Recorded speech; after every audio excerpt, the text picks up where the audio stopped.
You seem to still be up there somewhere. Maybe I am. There are flying saucers. Supposing they're Martians or something in there.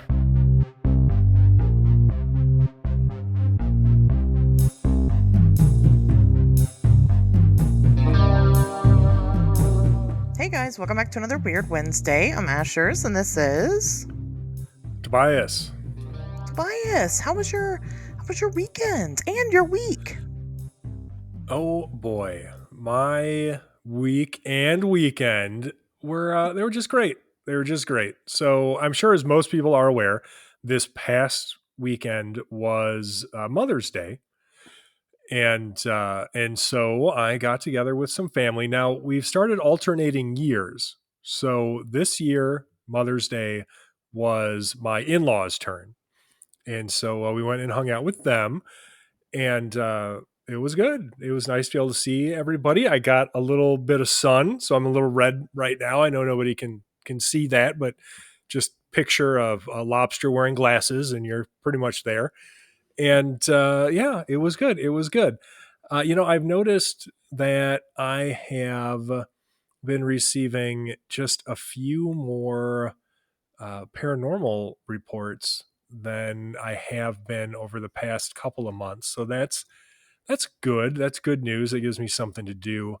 I had somebody who had reached out to me about a hyena sighting or some sort of hyena-like cryptid, and I've tried to contact them, but I haven't been able to actually get a hold of them yet to interview them properly. Now, I know that sounds weird, the hyena or hyena-like cryptid, but it's not completely unheard of. I seem to recall some, and this is off the top of my head, so don't take this as cold hard fact or anything, but I seem to recall some hyena sightings in I want to say like North Carolina or something similar. So yeah, I mean it's not completely unheard of. And then of course I had a winged humanoid case that's fairly interesting, involving some of some interesting aspects, some more than just a strange physical being, we'll say, right? Like some of the more interesting sort of paranormal aspects to this case. Now, I reached out to that witness, and they actually just responded today. I haven't even had time to read their email response yet, so we will see where that goes. But it looks promising, so should be a fascinating one, and I can't wait to share that with everybody. But yeah, I don't know. That's about it. I have to rewrite my bio for Llewellyn, because I'm pretty sure they need it to be shorter than it is. But once I do that, and I've said this so many times so far, but I swear to God, once I do that, I'm pretty sure this book is done, like done. And then it's over and I don't have to worry about it anymore. So that'll be nice. I'm really, really looking forward to that. Not because Llewellyn isn't great to work with. They have been fantastic throughout the entire process. Not because my writing partner, Richard, is anything less than amazing, because of course he's a fabulous human being. The entire process has been great. It just really goes on much longer than I'm used to. So, I guess that's just something that I'll have to make my peace with going forward. And, I'll adapt, but for now it's like, boy, can we just get this first one just done, and just out there, and then, I can I'll be able to breathe again, I guess. So that'll be nice. But yeah, I don't know. That's about it for me. How was your weekend as a mother? How was your Mother's Day? I hope it was good, because if it's bad now, I'm going to feel terrible. Oh man, it was just the worst. No, it was good. It was good. I'll get into it. But before I got into it, I just wanted to let you guys know I actually have a copy here of the too long bio that Tobias wrote for Llewellyn. I was going to read some of it. It is very long. Here it is. Tobias Wayland is the greatest Fortean investigator of all time. His superior knowledge, it pales in comparison only to God himself. Here are some testimonials that we have also included for the bio. Quote, Tobias is the greatest person I've ever met. End quote. Quote, Tobias, love you. You're the best. Love Jesus. I mean, There's like 20 more. Jesus But would yeah, say that. So, I'm just kidding. That's just funny. It's too long, damn it. Shorten it. right. I'm not even sure that it is too long, but they like asked me for a bio, and I'm like, I swear I've at least sent them the link to my bio from my website. So either they forgot about it, which is possible, they're busy people, Yeah. or it was too long or something. I So hate I'll doing a just rewrite bio. it. It just Yeah, feels so weird. I don't know. It's like it I'm is stroking weird. myself off the entire time. And I guess that's the point, right? To sell yourself, Right. but I'm just not good at that. No, I get it. Like I just try to be factual. Like I've done Yeah. these things. These are my works. Enjoy or not. These And but if you don't, shut the fuck up. You're just wrong. I don't So know what to tell you. right. Yeah, Yes. that's funny. That's funny. No, it's like I said, I hate doing bios. It's like the worst thing ever. Especially like if I go on another podcast, I'm like, "Will you write a quick bio?" And it's like, "No, motherfucker, you asked me to come on. You write the bio. What? Yeah. Why are Holy you having shit. me on?" Like that is a thing that too many podcasts do, where it's like they just Mhm. want to offload all this work onto you as though it's some huge honor for you to be on their podcast. And I'm like, look, Yeah. dude, I'm sure that your dozens of listeners or whatever are going to be super supportive of my work. And like, that's fantastic. But I don't, I barely have time to even do you the favor of being on your fucking podcast, let alone do any other work beyond that. Like no offense, Yeah. but that just is what it is.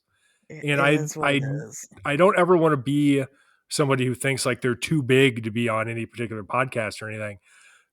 So I just need people to understand you got to make it really fucking easy, or I just can't do it. And I know that everybody in this space who is bigger than me, which is plenty of fucking people, are in the exact same boat.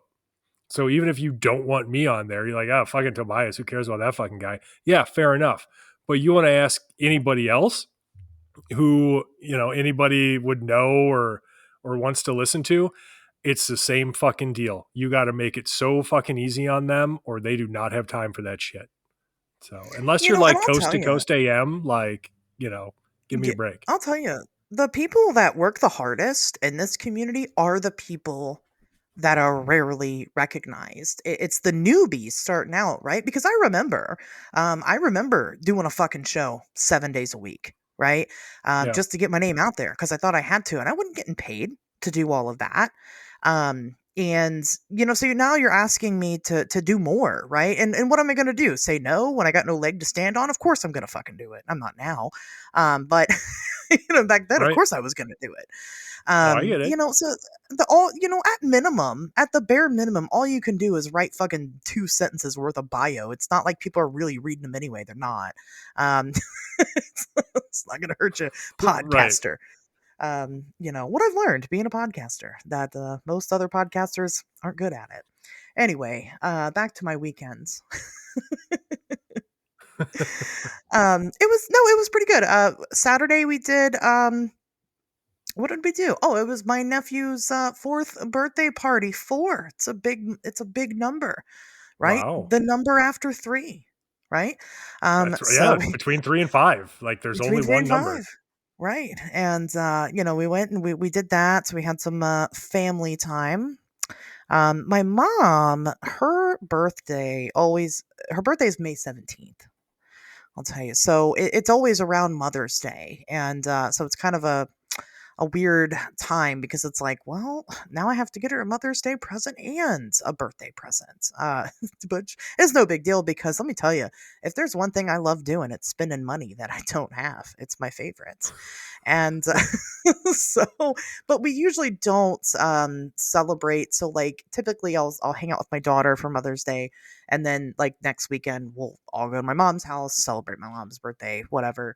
And now with my nephew being around, his is May 13th, so they're all up against each other.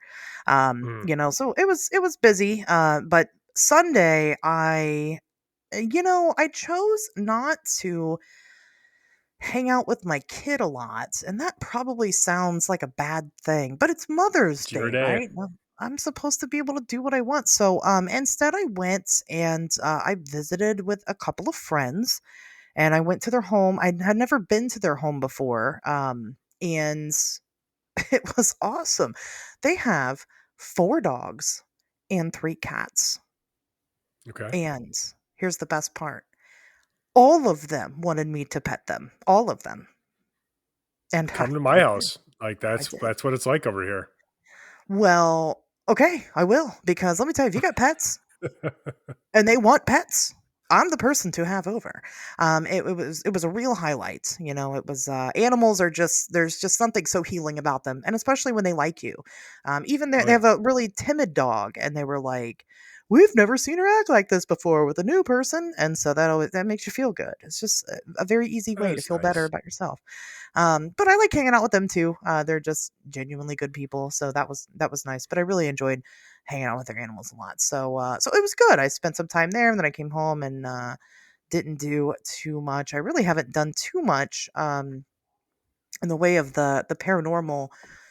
I'm still very much trying to get Indrid out there because I'll tell you, I'm a little disappointed with the way that this book release has gone.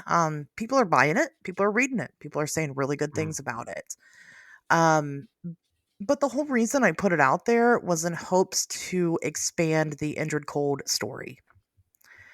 And that has not happened.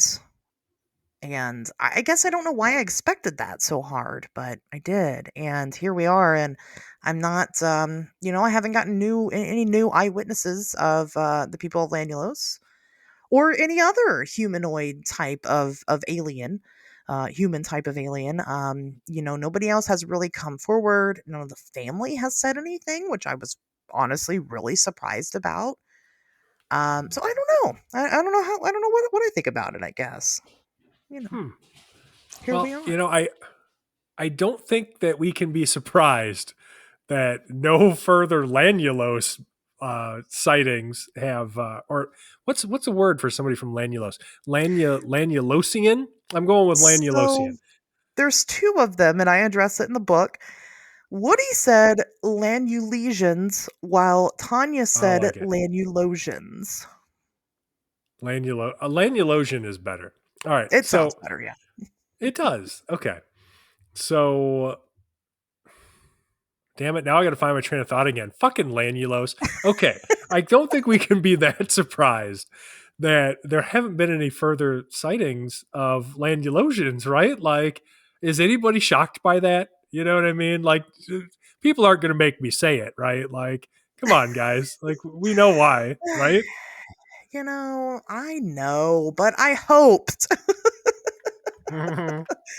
I had the hope. I was hoping that there would be something because what he talks about in Visitors from Lanulos, he talks about John Keel getting of course, getting all these people together that claim to have similar experiences to him, and then he would go and speak with them and he names these people. It's not just like, oh, I visited a young man and he, in his early Right. 20s, or it was like I visited John Smith and he's been to Lanulos. What he talks about is exactly what I experienced. And so I had just a trickle of hope that it really was out there somewhere. And it just hasn't come. That doesn't mean that it will never produce anything. I've written it now. Sure. It's out there forever. When I die, it will still be there. Right. So it could potentially yield results with time. But like I said, I had hoped that this was going to be something genuine, and I hope that at minimum, Indrid himself would come knocking on my door, and he hasn't. So either he's afraid of strong women, or he's not real. It's one of those two. It can't be anything else. There's no possible other That's explanation. true. Nothing else makes sense. You're right. That's got to be so, it. So I mean, so and you're right. here You we are. never know. Like it could still lead, somewhere, and hopefully it does. Honestly, that reminds me. You don't hear a lot about contactees anymore. And even back in the 70s, right? Like that was still kind of on, or in the 60s. So it was still on its way out. It certainly wasn't as popular as it was like the prior decade. And so by the time like the 70s rolled around and the Mothman Prophecies was actually published, I mean, the contactee craze was all but over, right? Yeah. So, like that has to have something to do with it. I would suspect, you don't hear about them a lot anymore. It's it's real unfortunate. Not that I wish that people would just go around making up stories, but like I said, I just want there to be something to all of this so badly. And I feel like I've hit like a brick wall and I feel like I can't progress further. I definitely can't with Indrid. And Right. I've stated that over and over. So June 7th, I'll actually be giving my talk about Indrid yet again at the Fairborn UFO conference in Fairborn, Ohio. If you guys want to check that out.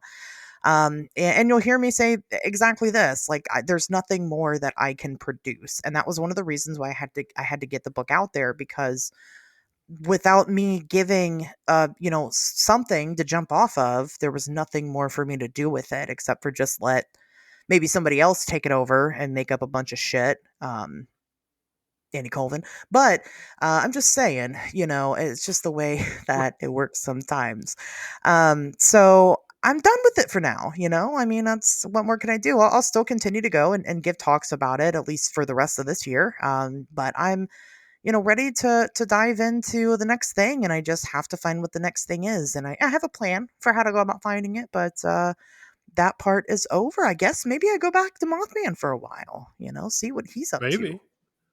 Yeah, We'll see. one of us has to be doing Mothman stuff at all times, and I'm really winding down on it at this point. Like I don't Oh, know I where else to know. go with it after this next book comes out. So, barring any major developments, I'll move on to something else, which means then you have to do the Mothman I stuff. have to, right? It's the way it's in the on Wednesdays we talk grid contract, so Yeah. we'll see how that goes. But anyway, so as far as paranormal, actually, I have been attempting to network a little bit more, just because I want to expand my knowledge, of course. Also because I'm searching for something else to look into, right? But there are certain things that like I can't get to. But man, that has been that's been a grueling process, right? I get on social media. I've been on Facebook specifically. I'm asking people, if you have a question about this creature, who do you talk to? Who do you consult about it? Who do you think is the expert in that field? And that's been great. But then people will message me like, "Oh, you got a question about Bigfoot?" And I'm like, "No, I don't. I'm networking. I said I'm networking. If you can't read, then I'm not going to network with you." Yeah. Right. It's fundamental. But I have made other decent connections, but it's just because like I can't investigate Bigfoot sightings in Washington. You know what I mean? Like if somebody comes and reports that to me, I can't fucking do anything about it unless you're going to pay for my plane ticket out there and my stay. I'm in Ohio, right? We need to create a community if we want to get to discovery, and that's really the train that I'm on right now. So it'll Discovery, like the be nice. channel, right? Like the network. Um, yeah, might as well, Yeah, might as well. Sure. If I ever want to be on Discovery, I need to make connections and network. That's how they all get on it, right? That's You were on true. it, weren't you? Is one of your Is that shows a what Discovery? Expedition X is on? I think Probably. so. Yeah, I don't watch TV. I don't fucking know. I mean, I don't watch paranormal TV. I watch regular TV. Regular mind rotting TV. Well, I watch my trashy horror movies and fantasy movies and fucking sci-fi and stuff. But yeah, I don't watch paranormal television. Why would I? I don't either. I feel it. So yeah, that's pretty much it. And man, I don't have any news again. Dropping the I ball on the have a news. news. I Okay. have a news. Yeah. Well, I got a little behind on my writing last week. I was just too busy. But I was able to kind of catch up a little bit. Like I mentioned, I'm just trying to get to some breathing room here finally. And so I thought I would do another reports from the void because I have still this backlog of cases to which I just never received any response from the witness. But there's still interesting experiences. And this is one of those, especially because it ties into some more credible reports that I've received where I was able to interview people and sort of conduct a more thorough investigation. So this one is from an email that was sent to me last July. So July of 2024. And in the subject line of that email, it said, I also had an experience with orange orbs. So it's pretty short, the actual email. So I'll just read it real quick. And it goes, I had an interaction last Friday night with an orange orb in the apartment of my girlfriend in Berlin and found your articles today. It was a normal summer night and the windows were open. Around 4 a.m., I went to the kitchen to drink a glass of water and I saw a shy, small, orange orb in the air. First, the orb appeared and disappeared a few times close to the sink. Probably the third time, it moved from the sink to the left wall and stayed there flying around 2 meters above the floor. It grew in size to an oval shape of around 5 centimeters wide and 10 centimeters high, surrounded by a small green structure. It was like staring at me for a few minutes. What is the most interesting, I had the same feeling described on your website. I felt a lot of comfort as a friendly entity interacting with me. It was so real that I tried to speak with it, asking who it was and what was its intention, but received no answer. I tried to touch it and my hand passed through it, but the orb stayed there in the air. After 2 or 3 minutes, it disappeared. I was conscious and aware and feeling very safe with that. As a rational person that cannot explain what I saw, I think it's worthwhile to share this report with other people in case anyone may also have a similar experience. So, something that I didn't include in the text, the quoted text from the email, was that this witness specifically referenced another reports from the void that described telepathic contact involving a glowing like orange yellow orb.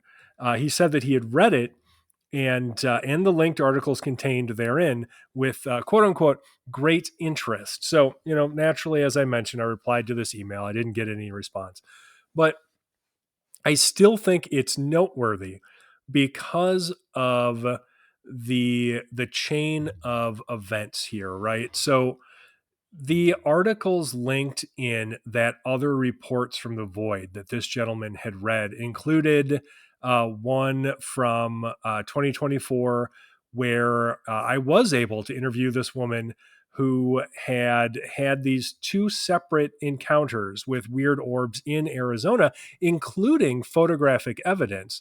And that report was actually inspired from a different reports from the void that was about a series of anomalous glowing orb sightings, which occurred out in the desert east of Phoenix, Arizona. And then also referenced were like an article that I wrote about Christopher Bledsoe. I'm sure a lot of our listeners are probably familiar with his sighting reports, and another report that I took personally from Georgia resident Paula Adams, who had witnessed an anomalous glowing orb with her daughter one night. Another witness who had reported psychic contact with a series of spherical objects. Of course, the Prairie Creek Reservoir sightings of weird glowing orbs that took place in the same area as several winged humanoid sightings. And of course, one of my personal favorites, the Shane Taylor Christmas Eve of 2014 encounter with a multitude of seemingly friendly orange orbs. And that was another one that I had personally taken. So, I mean, what we've got here are the like I said, this chain of events that clearly demonstrates how sharing these stories leads to other people coming forward. I've got reports from the void here that are leading to other witnesses coming forward that then I am actually able to interview.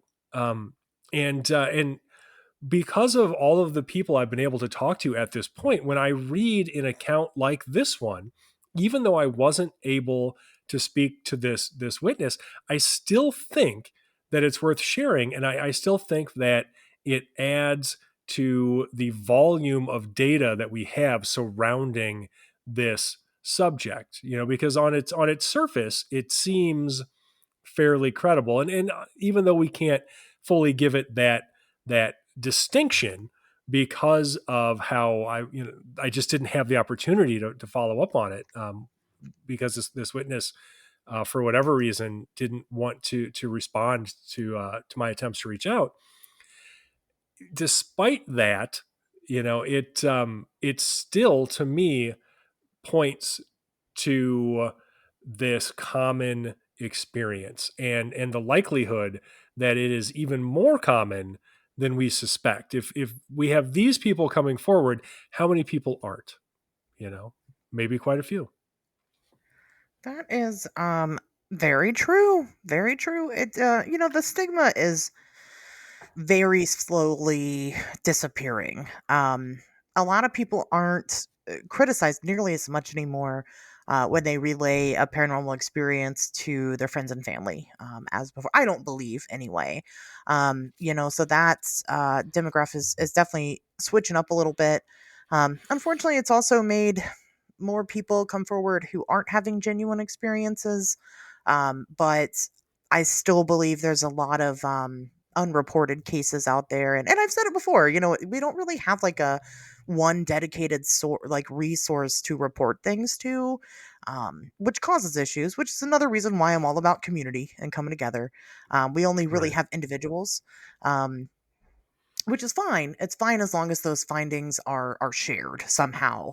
But it is always going to make the data skewed, which is unfortunate because everybody wants to be top dog. God, I saw another. I don't know. Somebody shared something about another UFO map is coming out. Some other website wants to be top dog in UFO sightings, so they've created a map, and it's like, okay, we don't need another map. Really, we don't. How many of those do we have already? Honestly, New Fork is killing it out there. You should continue to utilize that as a resource, because they're doing more than just plotting points on a map. They're actually investigating. They seem to be investigating, the sightings that they get. Um, but that's up to preference, I suppose. But I like that this was not a scary story. That was my favorite part of it. Yeah, There I was mean, none of comfort. the orb sightings that I received, well, I shouldn't say none. The vast majority of the like glowing orb sightings that I receive are not scary. Like they're not threatening encounters, They're either Yeah, neutral to friendly generally. yeah, yeah. And I think that is pretty great. I do. I agree. I also agree that the National UFO Reporting Center, or NUFORC, is a fantastic resource because you know what they do that almost nobody else fucking does? I mean, MUFON doesn't do this. NUFORC shares all of their reports. They're not Yeah, necessarily going to give you like witnesses' private details, but I don't need that. And that's fine. Like I don't expect that. And anybody who does, frankly, is fucking unreasonable. Believe me, I think we both dealt with people like that where they're like, hey, give me this person's private information or I don't believe you. Well, guess what? Don't fucking believe me then. I don't care. I'm not giving you their private information, you fucking weirdo. Anyway, right. New Fork, yeah, they put it out there. They're like, hey, here's every like report that we've received in a database that is searchable that anybody can use for research because that's how it's fucking done, people. That's how Right. you actually be a resource in this community. Yeah. And it's not like I haven't also I mean, I get it to an extent, I suppose. Because like with the Chicago Mothman sightings, of course I want to know who those people are. But it's just because every single one of them have been anonymous. you know? I have some that haven't, Um but yeah, I get what you're saying. but I also recently had somebody asking about gargoyle sightings, right? And I attribute gargoyle sightings to Mothman. Gargoyles we know were never like a creature. They were never supposed to be like, even if you look back on the lore of gargoyles, the lore was that they the villages went and slayed a scary monster and then would take that scary monster, winged or not, and place its head on the largest building, which would be the church, to stave off all the other scary monsters, right? To be like, don't fuck with us because we'll cut your fucking head off and put it on display. That's where the gargoyle comes from. And then it ended up being an architectural thing that we added. And it didn't necessarily have to be like a winged creature either. It was just to cover up the fucking gutters on whatever infrastructure you were making and make it look nicer, Sure.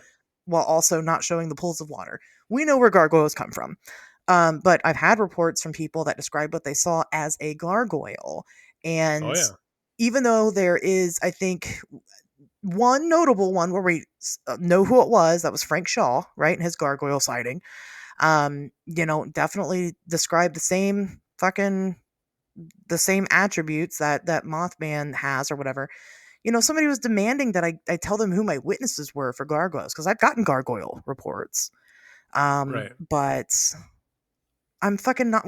Why? So you can go and harass this person? I mean, for what reason do you need their contact information? I don't. Because they want to be the one who gets attention for it. It's Yeah, always that simple, Like right. speaking of like Chicago like Mothman stuff. Now I've had witnesses who have gone on the record, so it's not fair to say that they're all anonymous, because they're definitely not. Like hell, I mean that unsolved mysteries doesn't happen if I don't have witnesses who are willing to go on unsolved mysteries, Hold on. right? Chicago O'Hare Mothman specifically. Oh, Should see, you say got to that. be specific I'm because you're sorry. right about that. Because I'm the sorry. O'Hare sightings are probably bullshit.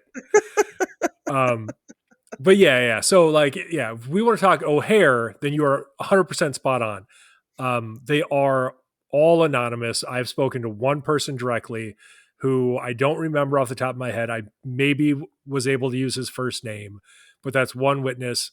And he had a Yeah. relatively normal, quote unquote, normal sighting for a Mothman sighting, as normal as it can be. That was fairly consistent with what a lot of other people had been reporting. But yeah, like the vast majority of the O'Hare sightings that describe all of this outrageous shit involving fucking, uh, uh, threatening agents and Groups of flying saucers Mothmen. abducting Mothman and shit. There's those aren't credible as far as I know. Like there's just nothing to them. You can't follow up on them. But it's been promise after promise saying that we'll be able to talk to these witnesses or at least verify their identity or something, and it just never fucking happened. So, and they're not consistent with any of the other reports. So unlike reports from the void where I get these reports that are consistent, that I can that are consistent in their comparison to credible reports that I've received from people that I was able to interact with and actually Right. investigate their sighting. These aren't that, because they vary so widely from what is being reported by the more credible Mothman sightings. These O'Hare reports. We agree then. They're Yes. not great. Yeah. No, they're just they're really out there. But here's the thing about it though. This is why community is important, because Right. genuinely, if I have a Mothman report and it's in your area and not in my area, and I have a witness that's coming to me who's already kind of freaked out about coming to me to begin with, I can build that trust with them. And then I know I have the trust with you that I could go, look, I'm not there to sit and talk with you, but I know a guy who is and who will keep your stuff Right. private, and then we can share information that way. I can give you their first and last name because I know that you're not going to go and run to your fucking mediocre podcast and tell everybody about it. Um Right. that's important. I If only use my mediocre podcast for talking about exactly. Bigfoot dicks. Exactly. And like everybody should, right? I mean, come on. So if you wanted my gargoyle witness names, I'll give them to you. But like, I'm not going to give you random person on social media this person's private fucking information. You're not entitled to it. If they want to talk to you, they'll find you. Right. Yeah. We're not here to make anybody famous, ourselves included. Or Yeah. at least I'm not, So like, I don't have time for that shit. I can smell it from a mile away, and I don't have time for it. I mean, I'd So like the famous money. I just can't. There's not a monetary amount on my dignity. I keep trying. I yeah. wish I could be that person, but I'm Someday. not. Someday, maybe someday I'll give up that old dignity. Can't pay my bills with dignity. It's true. You can't. We're gonna get that on a T-shirt. I've tried. I'm like, well, I have a podcast. We're pretty honest, and they're like, okay, can I pay you for that? Does that work? Yeah. They're like, no. Hmm. Anyway, you ever seen those memes? This is important to our topic. You ever seen those memes where it's like, day 545 without sex. I went and got a haircut and I came. You know. You know what I'm talking Yeah. about? This is how I've been feeling with Raelism, the Raelians. Um I think is it Rael? is it I think it's Rael or Rael. Rael? Yeah, because okay, I don't want to spoil too much, but he takes the name from the word Israel. And so another pronunciation of that, if you grew up Israel. going to church like me, is Israel. And so I think he landed on Rael. Oh my god. So Yeah, no, it's Raelism? a whole stupid thing. Yeah, I would say Rael Raelism. Yeah, Raelian? How do you say Raelian? I Is that would how I say say it? I would say Raelian. Raelian. Yeah, it Ugh, sounds real dumb because it is real dumb. it is real dumb. But it got me excited to dig into something, and so how I was comparing it to the sex starved memes, like I was saying about injured, I'm kind of at like a brick wall. So I started like dipping my toe into this to research for this episode, and I was like kind of excited about it. I was like, oh, it's kind of exciting. Not in a way of like I'm going to like now I'm Raelian or however the fuck you say it. But Say it was whatever you fun. want. It's been Yeah. fun to dig into. So I'm excited here. Tobias, you definitely had a head start on this topic. I did not know about this at all until I was at the Whitville UFO Festival last year, and there was one of those people there, which I really didn't get a chance to talk to. I just remember Danny Gordon yelling at him, asking, "Well, where is Rael now? Where's he at? He's hiding." And I was like, "He's hiding? What's this about?" Which I still didn't find evidence for during the research of this episode. But anyway, Tobias, what's your history with Rael? I can't say it. I mean, just say whatever you want. Like we'll just each pronounce it differently because at the Different end of the every day, time. Yeah, who gives a shit? Yeah, like whatever. I'll call him Ralph. How But about that? there you go. I am old enough to remember when this shit was in the news because they had claimed to have cloned a human being, and that was like 20 years ago. Oh God, almost 25 years ago, really. So yeah, like it. I mean, I remember them being around, and when they became famous for that, and this was over the course of a few years. Like really, they like this cult would pop in and out of the news, and so I was interested, of course, because it was a fucking UFO cult. So like I read up a little bit on it. I wasn't exactly looking to join up or anything, but I was curious to learn about kind of what their kooky beliefs were, and they're just a sex cult. It's spoiler alert. They're a sex cult. It's fine. Well, let's get into who they are, and what they believe in. The basics, right? Just the bare bones basics. So, um, Raelian, whatever you want to call it, was founded by one Claude Maurice Marcel Vorelhan. Vorelhan. That's what we're going with. Or Yeah, I mean he's French, so it's probably pronounced all weird to us, but what? Who cares? You know, now known as Rael. Rael. roads, roads. Ralph, Yeah, now known as Ralph. just pick Um, one pronunciation, and it doesn't just. If you want to say Rael, just say Rael the rest of the time. As long as it's consistent, it doesn't matter. I feel like Rael is how you say his name, but you say Raeli. Raelian. But Raelian makes more sense because the whole cult is They're about getting getting railed. Right, that's what I'm saying. I get it. So anyway, Rael. Okay, Claude. Claude was born and raised in France. He was born in 1946. He's up there. He's still alive. Yes, But 78. Yeah.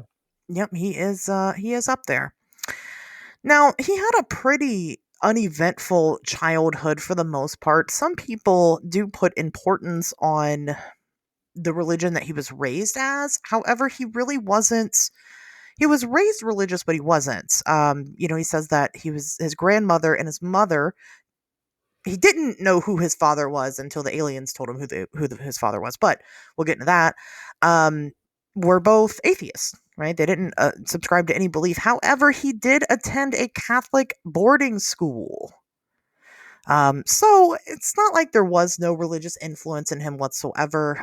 Catholic boarding schools at that time were probably pretty treacherous. I didn't really dig into the history of the school that he went to, but I mean, you can imagine, right? It's the 50s and 60s. It was probably rough. Yeah, I'm sure they were strict. Yeah. And, he definitely already kind of from a young age was known for sort of causing a stir. One of the things that he would do, which caused an uproar with the school, was he was taking communion despite not being baptized, and you can't do that. God doesn't like when you do that. Son of a bitch. Yeah, That communion is for baptized people. That's spit what all it out. No, he said, absolutely not. I love these bland ass crackers. Kept chomping away. But he wasn't having a good time. At the school, he would eventually run away from the boarding school and would play. He ran away to Paris. He would play music on the streets of Paris to make a little bit of pocket change and get by. But he would eventually become discovered on the streets of Paris as a musician. And he was actually signed to the local radio station there by one Lucian. I'm going to say Morris, but it's probably Maurice. It's fine. And kind of started like as a star to begin with. He had 6 hit singles in his teenage years as a little France pop star. So, he was already kind of probably had an ego about him. Let's be honest. Well, yeah. That's what happens. Considering where this goes, that's probably accurate, yeah. He already kind of had a taste. Well, the music career didn't last long because Lucian did end up passing away. And he really didn't have anybody else. I don't know if he didn't have anybody else that wanted to pick up his music or he just decided to kind of go a different route. But from there, he really... Oh, go ahead. Committed suicide, too. Like, that's how he died. So, yeah. There's probably honestly a podcast worth of shit going on just in whatever the hell happened there. But it doesn't matter that much for our purposes. Yeah. Well, I mean, right. And considering, Lucian was probably the most father figure he had ever had, so that was pretty much him. It was probably like him losing a parent. I'm sure there's some trauma there. So again, whether or not he went off on his own and did his own thing, or he really didn't have a choice at such a young age, he decided to chase his dream. He wanted to chase a dream of his. And he had this crazy passion for, not aliens, racing. Race cars, sports cars, race car driving, which is so hillbilly to us, right? Like for us, it's like, wow, that's really the bottom this is of France, the barrel. So it's like France. Formula One. It's not NASCAR. It's cool racing. Yeah, it's better. Well, it's but I think he was fancy more pants European racing. I don't know. Was he more of like a NASCAR guy? Was he trashy? I don't think that exists there very much. I think it's like Formula One. So like, those little racers. Competitive racing. Really, it is a sport. So he's into competitive racing. Yeah, he got into sports journalism to kind of, get closer to like the racing circuit. And he would eventually go on to publish his own sports car magazine titled Autopop. So that's a little bit of history about Rael. I don't know if anything else is really important. Like you said, Tobias, I'm sure we could deep dive something in a whole new episode about other things, but we don't care about that, right? We're here for the aliens. Yeah, the rest of anything that happened pre 1973 is like worth mentioning, but is not as important as everything that happened post 1973. No, definitely not. So what happened in 1973? Let's get into it. So Rael's out exploring a volcanic crater. I don't remember why he was out there. It doesn't matter. He claims to Just have, hiking. and yeah, just hanging out at the volcanoes. It happens. And where he claims to have encountered a strange craft in the sky. This detail I thought was interesting, because he described it as like bell shaped. It looked like a shiny metallic bell. It made no noise, and it was roughly 7 meters in diameter. A trapdoor on the underside of the craft opened, and a being came out of it, and they had a conversation. But I want to talk about the craft for a second before we get into what they talked about. It kind of reminds me of Kecksburg, the Yeah, I Kecksburg mean that UFO. was Yeah, acorn or bell shaped. Yeah, sure. I think that is interesting that we have certainly seen that before. I'll give them some credit where credit's due. So the being comes Sure. out. Well, yeah. Oh, go ahead. I was just gonna say. I mean, it's also possible that he had heard of that kind of thing. I mean, it was It is. 1973.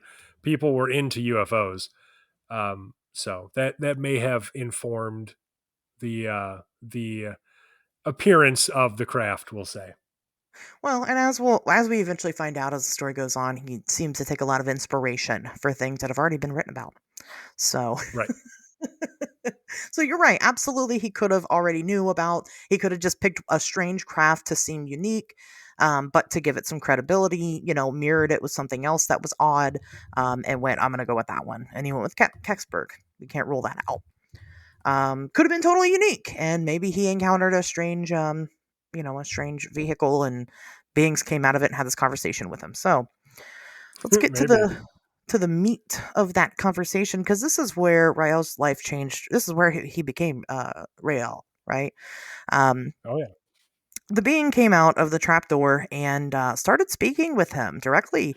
Of course, he was given a message and was told it was his job to deliver the message to the people. But before that happens, Rael was told on that initial meeting to go get a Bible and come back to that spot the next day. So he did. He goes and gets a Bible. He brings it back, and him and the being sit over the course of the next 6 days, going over the Bible with this being, kind of going through each notable story and explaining to him how these stories have been misinterpreted, and how this being and their race of people are in fact the things being discussed in the holy scripture. So All right. I don't know if it was a consecutive 6 days. I don't know if he slept there. I'm sure it's all detailed in one of Rael's many, many, many books that he has written, Uh, or somebody else's books. yeah, I'm sure. It doesn't really matter. It's not real. So what he learned, what was the message, right? What was the message that he received? The message Uh, was that the being is part of an advanced human species, right? We are the same. But not just that, we are the creators of you. We created you and your entire population 25,000 years ago using advanced scientific. 25,000 years 25,000. ago. 25,000 That's years not that ago. long ago, It's guys. not that long ago. It's more than 6,000, but it's not It, as it's long more as than six. we've been around. Well, 6 is like As creationist long as number. we have evidence of humanity actually existing, Yeah. correct. Yeah, it doesn't expand. But of course, the idea is that all of history has been written incorrectly to manipulate us. So that's the belief that this is based off of. The scientists, or rather the beings themselves, are called Elohim. Elohim are the species here we're dealing with. Which isn't a made up word at all. He didn't just make that shit up. It's No. Not in the dictionary though, because they hide that stuff from us. Well, I mean, it's a Hebrew word. It's from the Bible, right? Is it? Oh yeah. Oh, well, I Yeah. didn't even know this So, part. and this is, I mean, this is part of why this is so offensive, but it makes sense because he has um, he has a like connection to Judaism, from his early childhood. But anyway, so like Elohim is the like noun in Hebrew that literally means like godhood, basically. So it's kind of Oh, it's kind of the Hebrew word to refer to like God or the presence of God. Um, so yeah, like you see it popping up in the Old Testament. I did not know that. Yeah, But I don't read the that's Bible, just another so thing he stole. It so is is what it is. not surprised there. So anyway, so after he got this lesson in this quick lesson in all of humanity and how it was created and a little bit about these beings, he was tasked with the job to go prepare the people of Earth for the beings' return. They're going to return to Earth once we reach some type of, I mean, it's basically enlightenment, right? Once we're able to set aside our differences and become a perfect race, these beings are going to come back and form like a partnership with us. And we're all going to live in utopia and it's going to be fucking awesome. But I think this comes out a little bit later. This wasn't the initial meeting. We only have Yeah. until 2035 to get our shit together, you guys. Oh shit. Yeah, That's coming up. That's going to be here that's coming before up. you know it. Also, their utopia sucks. Well, once you actually hear about what it is, we'll get to that. But fuck their utopia. It's a eugenics fucking laden nightmare. Anyway, Uh, I mean, so far I've never heard a utopia that sounds good to me.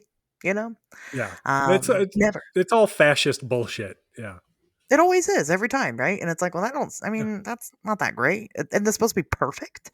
yeah. I'm just saying. But that's how we know it's all bullshit is because just based off of our pool of people, there's 8 billion of us on this planet, and utopia is going to look different for every single one of us. Yeah. You can't have a one size fits all solution like that. No. Everybody's utopia is a fascist nightmare to somebody. So it is what Yeah. it is. Except for Star Mhm. Trek. I could go for some Star Trek future. I think that'd be all right, but that's, they find a way to try to include everybody. Well, and that's what Rael's trying to do. Rael. God, I keep every time I say it, I have to keep saying it in different ways. Um, Right. it is what it is. That's how he gets you. I know, right? So you just start chanting his name, and then people just automatically assume that you're with the cult, and so you're like, well, might as well just go with it at this point. Yeah, I'm not going to hear from you in like 2 weeks, and I'm going to find out that you've moved to France to join this fucking cult. That might happen. I'll say this before we really get into it. I don't completely hate what they're putting down. I'm not so sure I'm picking it up, but I don't completely hate it. I think that Christianity is more harmful than Raelism, and that might piss off some of our Christian listeners if we have any. I'd be surprised, but I'm just saying they're not good people, and the guy's obviously full of shit. Um, they're not good people because they're not really free thinkers, even though that's what their whole movement is about. But they're not free thinkers if they're in a cult. So that's just the way it is. Sure. Anyway. Well, once you hear what Rael has done, then it's pretty evident that he is a fucking monster. Yeah. Um, but the thing we have to reconcile just in life is that terrible people can have some good ideas.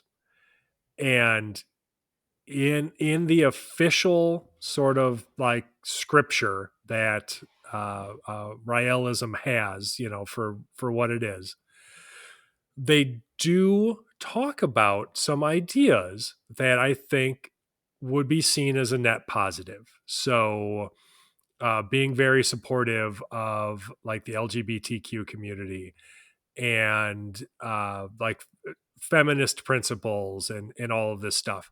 And that shit's all well and good. And it's cool that they're saying it, but their actions tell a different story. And Right. that is what is most important when trying to pick a cult. You know, you can't just join the first cult you find. You really got to find, like, you got to deep dive it and figure out if that cult is really going to fit with your lifestyle. And I think some people would be surprised who were initially turned on by the surface image of Raelism. Yeah. Just saying. Well, definitely. And even like, I'll kind of get into some of the arguments that some of the Raelians make, for them to, they just kind of dismiss like Rael, and they're like, well, but I don't have to believe everything he says in order to believe that we come from this alien race or whatever, and that we got to get our shit together by 2035, I guess. Anyway, there's a lot to this, y'all, and I don't feel like we're even gonna scratch the surface of doing it justice today. I'm gonna be completely honest with you, but we're gonna try. So in 1974, Rael completely would dedicate his life to this quote unquote new knowledge, and found what would eventually become the International Raelian movement. Okay, so let's get into some of their beliefs. Right, obviously we come from aliens. Let's kind of talk about that a little bit. Ancient astronaut theories aren't new at this in the 70s. They're not even new now, right? I'm sure there's a lot of you that listen to this that think that there is a possibility that potentially we came from aliens.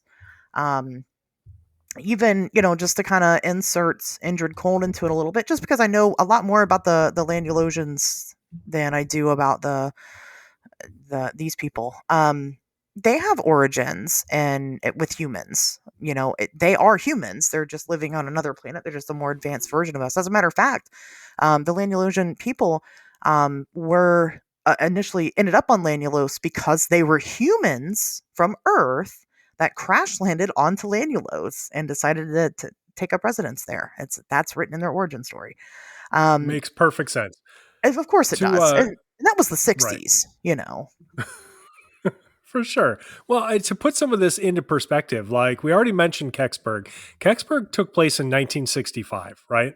Chariots of the Gods, the seminal work by Eric von Daniken that maybe wasn't the first instance of ancient astronaut theory, but I don't think many people would argue that that it isn't the most important. That came out in 1968, and the documentary on that book came out in 1970. So all of this shit already exists. Like all of the inspiration for what Rael is going to use to create his narrative all exists. He didn't have to make up any of this because people already did all of it for him. Right. I mean, again, this is nothing novel. He's not creating something new. He's just inserting himself into the story and then, kind of picking up the details along the way, which narcissists tend to do. Yeah, that's what they do. But like I said, let's talk about that for a second. Tobias, do you think that humans could potentially be from an alien race? I mean, I'm not saying in this context at all, just in general. Do you think it's possible we come from aliens? I'm asking you personal beliefs, I suppose.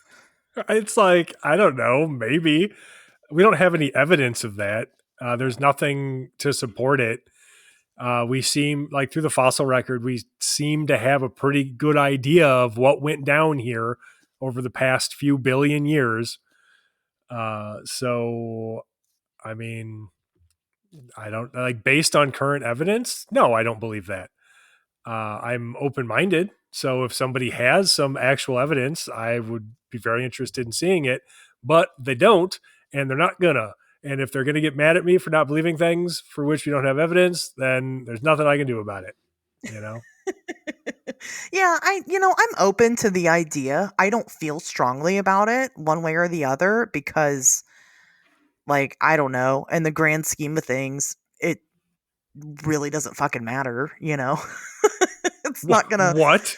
Yeah, I know, right? It just doesn't matter, you know? It's not gonna help me pay my bills, it's not gonna help me be a good parent, a good friend, you know? It's it doesn't change anything.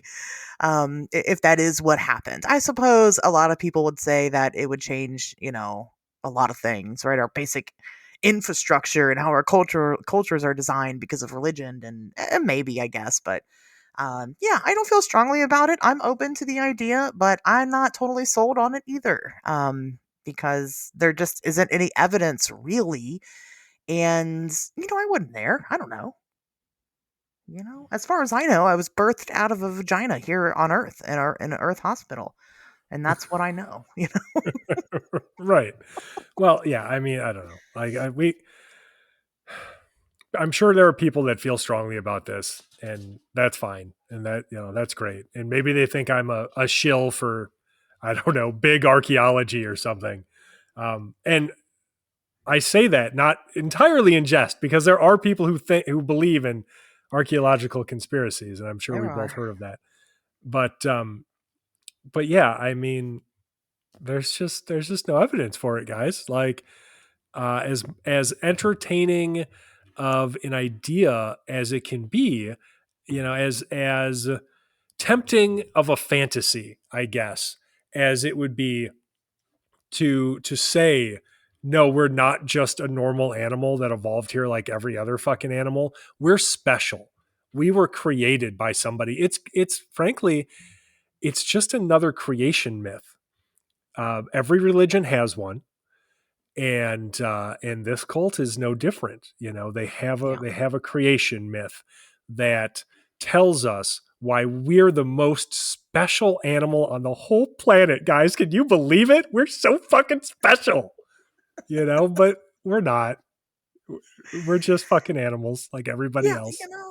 and I'm not, I don't feel the need to have to feel special in that regard to to have a fulfilled life. And some people do. There's nothing wrong with you, listener, if you have an origin story that resonates with you. That's fine. I'm not judging you for it. Just I don't feel the need to have one. Just the same as I don't feel the need to speculate what happens after I die. It's going to happen. It's inevitable. Whatever happens, happens. I'll find out, Yeah, I right? mean yeah, I'll that's the report way to back look to at it. y'all. If ghosts are dead people, I'll report back to y'all. And if they're not dead people, then you won't hear from me ever again. And that's how you'll know definitively that I was right. It'll just be too late for me to soak in the rays of that sunshine. Um, Right. anyway, so back to Rael and his people, I guess. He was also preaching a lot of really progressive ideas. Like you were saying, Tobias, some of the things that sounds really, really great, right? Just being fucking kind to each other is a really big deal for them. They really take on this attitude of, if it's not hurting anybody else, like, who cares what you're doing? Like, go do what you do. To the rest of the world, not the rest of the world, but to a lot of people in the world, it's a very hedonistic type of attitude that a lot of people don't appreciate. Sexuality is often talked about. Rael doesn't really, he comes off as, a gender doesn't matter type of person, right? You're not gay, you're not straight. It's just it is what it is. Go have all the sex and enjoy it, right? And freely, you're allowed to. Um a lot of stuff like that. Women being he says that these Elohim people are mostly feminine, but femininity isn't what it means to us. Like, to us, it's like, oh, you're a woman, so you're feminine. You're a man, so you're masculine. It seems to be more of a spiritual belief rather than a physical belief, um, which is kind of weird, but okay, it's fine. I get it.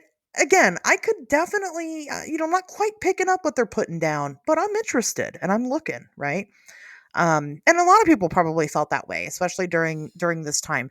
That general time period, from like the 70s and beyond, were pretty progressive.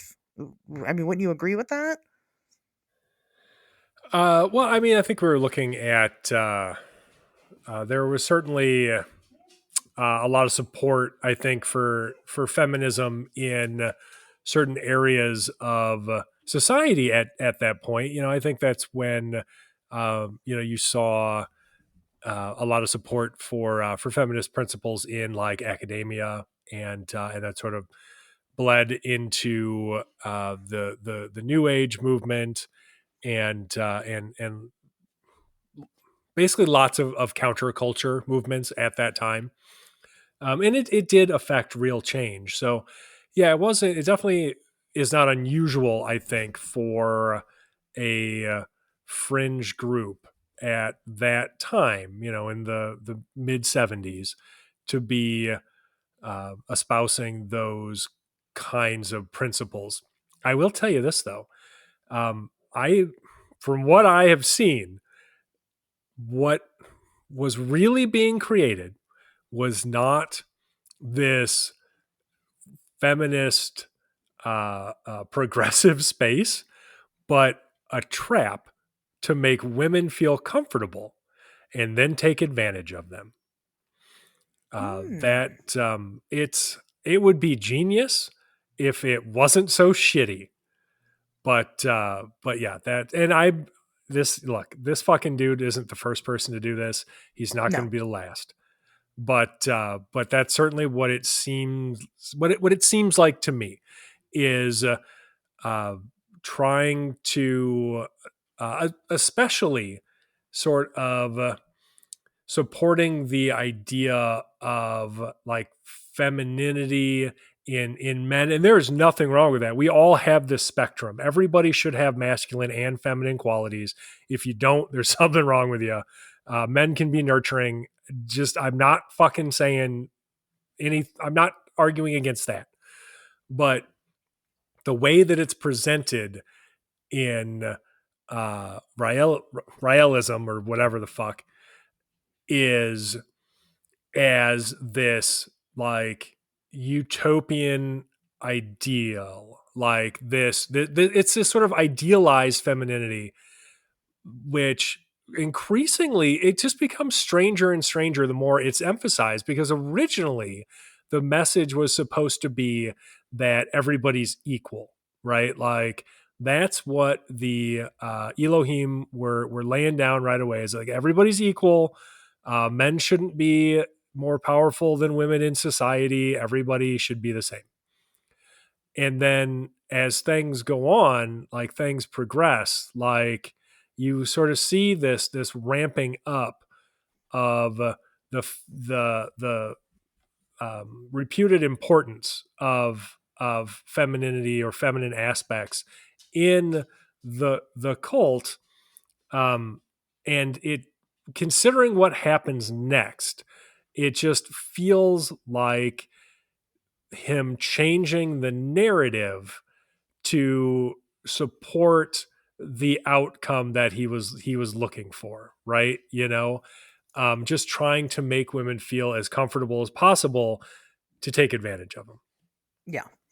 I'd agree with that for sure. I mean, we'll kind of we'll jump forward in time a little bit here, because there is a lot of moving parts to this, and again, we're just There not is. going to be able to get everything in one day. But we'll jump We'll get forward all a the little bit. highlights. Yeah, in 97, he ended up creating a new grouping within the Raelian movement called the Order of Rael's Angels, Yes, and and we should get into that. But yeah, if we jump all the way into the late 90s, we're missing a really important part of this. And that is his several marriages, one of which was a okay, go few ahead. years earlier in 1993. And I want to make sure we mention it because I think it's the most fucked up thing he's ever done, and people need to know about it. So throughout the entirety of the 80s, Rael he's just kind of gathering like fame and notoriety, right? Like he's working the talk show Yeah, circuit. He's getting himself out there. It's popular. I mean, I was a kid, like a very young kid in the 80s, and then, a kid in the 90s. And like, I remember all these daytime talk shows, and they loved guests like this, right? Like, they all fucking loved him because he was, he's weird, but he's charismatic, like every cult leader, and he can be entertaining on camera, right? And so he's building this up and he's building this up. And meanwhile, in the occult, like one of their tenets is that people should not get married. Like you shouldn't tie yourself or limit yourself to one partner, because they have this free love philosophy that they are espousing, right?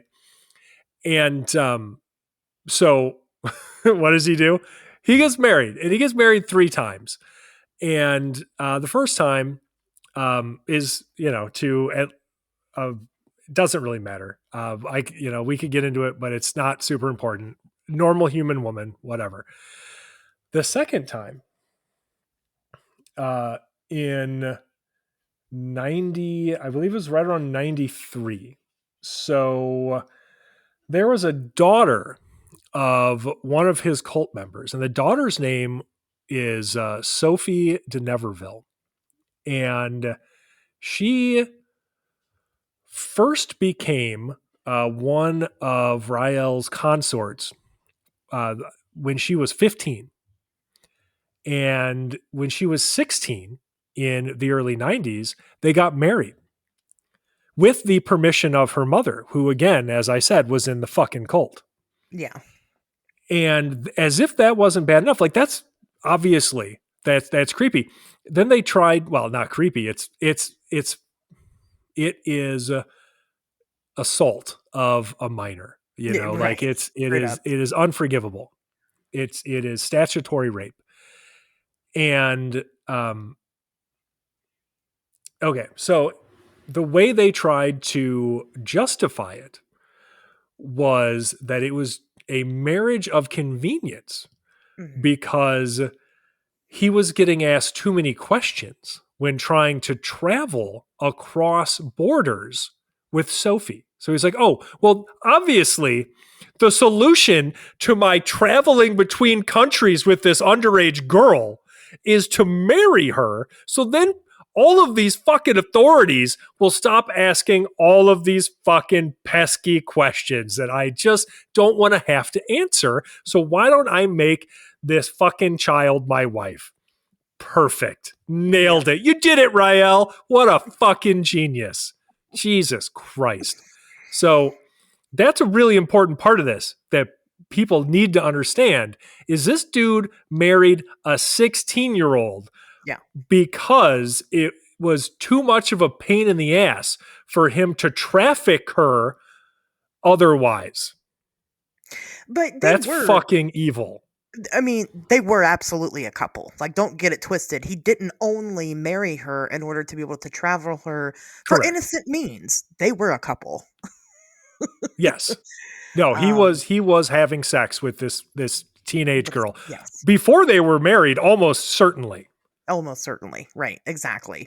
And of course there's questions about, well, I'm not sure exactly when that would have started, them having sex, but probably when she was 15 and she first became one of his consorts. Did she eventually come out and kind of tell her story? Did I read that? She still supports him as far as I know. She does. Okay. So a lot of people in the cult. Have left the cult and have spoken out about the cult. Yeah. But yeah, so, and that's not the only predatory thing that he's done. It's not the only bad thing. No, I just wanted to mention that before we get into the next predatory thing, which was where you were going. Yeah, this has been tough to piece together because there's been so much. But for the religion itself, for the cult itself, we were kind of going to get into the Order of Rael's Angels, which were a group of women who were set to become the consorts of the Elohim whenever they arrived on Earth. So they're sex objects. That's what they are. They're like sacrificial. But how could a normal human woman like that ever prepare for something as important as Right. having sex with the Elohim? Exactly. They'd have to be trained somehow.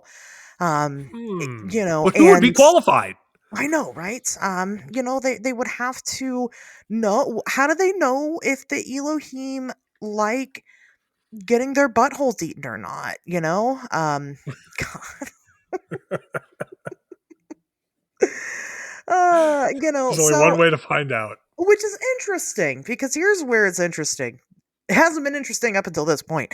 Is that one of Rael's claims was that the Elohim don't have sex. They're actually biologically sterile from the time that they're born. And the only way that they procreate is through this is the only way we're gonna segue into the next one is by cloning them. So essentially humans, right? They're the same species as us. We're created in their image, so we're the same. They don't have sex to have babies. They have unlocked immortality via cloning. So why are they then coming here to have sex with our human women? Because that was the only thing that dude could think of to convince these women to have sex with him. And he really wanted to have sex with them. Basically, that's the whole cult. But yes, like this Right. this He just makes organization shit of up on the women, fly. was created basically so he could be like, well, somebody's really got to satisfy the Elohim when they show up. Like, look, ladies. I mean, if there was any way around this, believe me, I would be the first one thinking of an alternative solution. But the only way to get you ready is to train you myself. I'm the only one who knows what they like. I'm the only one they talk to. So I'm really sorry about this, but I'm going to have sex with all of you I'm gonna have to. constantly, and nobody else is allowed to. I'm gonna have to. You Miss Julie. You think that you have what it takes to join Rael's Angels? Well, come over here. Let me give you a test. We'll see. And then she fails, right? And then she's do better next time. Well, and somehow he convinced a bunch of beautiful women that this was a good idea. Yeah. I just can't. I fucking cannot with this guy, right? Because you look at him too, and no offense, like I'm sorry, but I mean, it is what it is. He looks like a fucking dweeb. Yeah, he's not an And attractive I'm guy. guessing this is, like this was his only shot at sleeping with that many beautiful women. And he did it. And Jesus Christ, like the I would say level good of for him manipulation. for doing it if it wasn't so fucking skeezy. Well, yeah. If he wasn't also like a child sex predator, like there is that. Like like I can't ever be like, well, he would be really cool if it wasn't for that, child sex stuff. Like, if we could just set that aside, he'd be, I'd be really proud of him. No, God, no. No, that completely goes out. I mean, I would just even, using a cult in order to like score women, that's listen guys, It's I'm going to gross. tell you a secret right now. As what some of you may consider conventionally attractive woman, I'll tell you what we like. Guys that are funny. That's it. You could look like a fucking it doesn't matter. You could look like fucking like Rael and you could score women if you're just funny and likable and nice to us. That's it. Stop calling us whores and stuff all the time, I mean, just be nice to us and we'll probably have sex with you. We like sex too. I'm just scribbling in a notebook right now. Stop calling women whores. Got it. Okay. Be nice. I don't think I know how, but I'm gonna try. Tell a joke. What's that? I'm just saying. It really is that simple. Like you could literally score any woman you want to by just being personable and nice and kind and fun to be around. Like we don't like your misery. Get rid of that part first before you work on anything about your physical appearance. Get rid of your fucking misery, please. Look, working out doesn't hurt. It doesn't. I'm just gonna say, like, it's always, especially when I was younger, like, it definitely gave me an edge. I'm just saying, like, it's And not a terrible idea. just men and women work out only so that way you can do all that crazy fun sex stuff. You got to be able to have at minimum stamina, right? And then on the high end of that, some strength. Come on now. Anyway, It's true. you don't have to live a life with missionary sex. You can do better. Um, Just out of breath, wheezing. Yeah, that's not sexy. taking breaks every 5 minutes. Um, you know, I'm talking to you, Craig. I'm just kidding. I don't know. I don't think I've ever had sex with a Craig. Oh man, poor Craig. There's just like a dozen Craigs out there crying right now. Like, you think she means me? The answer is yes. Okay, Yeah, fuck so you, Craig. let's Ah, let's move into the cloning stuff, right? A little bit, and then we'll kind of get back on track a little bit. sure.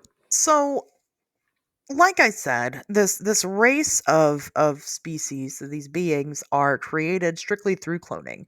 Again, they have unlocked immortality because I guess like I don't I mean I suppose their idea is that the spirit lives in the body. Like once you die and that's it. However, if you if you're cloned, somehow then you live forever, which doesn't make any sense at all. We kind of know that It's because real we've goofy and dumb. cloned things before and like Dolly, and we didn't kill the original Dolly in order for the new clone to exist. Right. Like they both were alive It, at the same it's time. it's it's real weird because this is a cult. Like, Raelians claim to be strict, like, materialist atheists, right? And so they don't believe in souls or spirits or any of that Right. stuff. Oh no, I mean, none of that goofy nonsense. They just believe that this, like, goofy looking French fucking dork communicates telepathically with aliens that came to this world 25,000 years ago and made it habitable. Like, they don't believe anything stupid, just, No, good solid fucking science, right? genuine And science. yeah, so fucking dumb. But okay, but anyway, so like they don't believe in any spiritual aspect to existence. So yeah, cloning is the only, I guess, way to achieve a kind of immortality. But you're right. Like, do you kill the old clone? I saw a really cool episode of The Outer Limits about that, where that's how people teleported. Was you would basically be like, your consciousness would be recreated in a new body across the galaxy, but then they had to disintegrate the old one, so there weren't two of you. But then they didn't once, and then there was two of them, and who knows? Why couldn't Anyway, they both live at the same time? I don't know. I didn't write the Right. episode. I also thought it was dumb and was like, why can't they just both be alive? All right. Anyway, uh, but anyway, my point is, so yeah, no, like, that is their means to try to achieve some sort of immortality. But you're absolutely right. Like, it just asks so many more questions than it answers to say that, Yeah. because it really you? If it's a clone of you, are you somehow transferring your consciousness? They believe in telepathy and other parapsychological fucking, like, phenomena, but they don't believe in anything spiritual. So are they saying that, like, through some telepathic means you can transfer your consciousness into a clone body? How does that work? Is everybody who's already dead just fucked at that point? Like, they're just going to be dead forever and there's nothing anybody can do about it, and they'll never be able to achieve immortality? Because that fucking sucks. And if that's the case, why did the Elohim wait 25,000 fucking years when it's their fault we're alive in the first goddamn place? I have a lot of questions, and I have a feeling that Rael doesn't have a ton of answers. No, he probably doesn't. Maybe one of the other 39 prophets do though. We didn't even talk Maybe. about that. Jesus being one of them. Um, They're half brothers. Did you know that?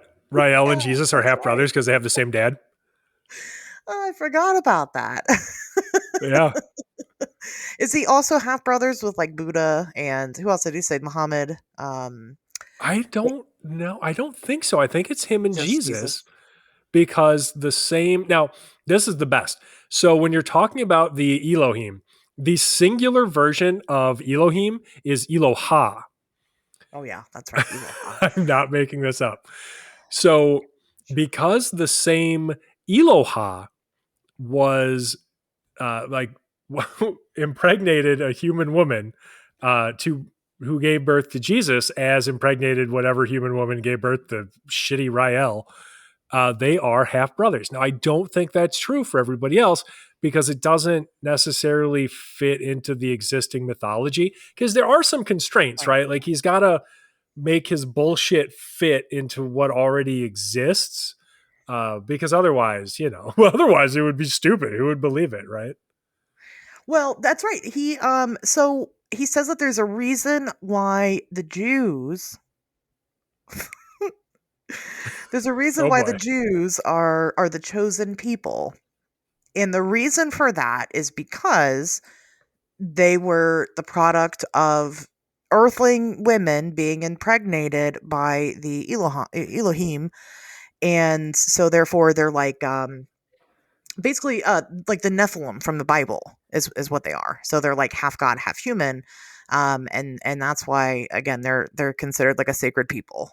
Because Jews are sacred, and I suppose that's why he felt comfortable using the swastika in their logo, and the Star Oh of my David. god. Yes, their fucking logo from like whatever the cult's advent until what sometime They've when changed it. Yeah, we'll say that they have. well they did for a little, but then they changed it back. So they still So it use started it, out as right? a swastika inside of a Star of David. So just Yes. picture a star. You can Google this, but like Google it. Yeah, if you just can't be bothered right now because you're driving or something, like it's a Star of David with a swastika inside of it. inside of it. Yeah, Um, which is super fucked up. I don't yeah. have to explain to you guys why this is fucked up, right? Like we all get that it's stupid and fucked up. And the claim was that it represents in infinity. Like the swastika is supposed to represent infinity, combined with this Star of David to represent like the Elohim or whatever fucking bullshit. But really, it was just some dipshit who was like, "Oh, dude, you know what would get so much attention right now if I just combined this swastika with a Star of David? Oh man, the normies are gonna hate this." And You know, yeah, they did. We do. Fuck that shit. and I know there's at least one of you right now that's listening, and you're like, "Well, but the swastika wasn't always a symbolism for hate and evil, and it has ancient history, and it means this." And, listen, I know. Charles Manson said the same shit when he got it tattooed on his forehead, right? But we all recognize what exactly he did. We recognize that Charles Manson got a fucking swastika tattooed on his forehead.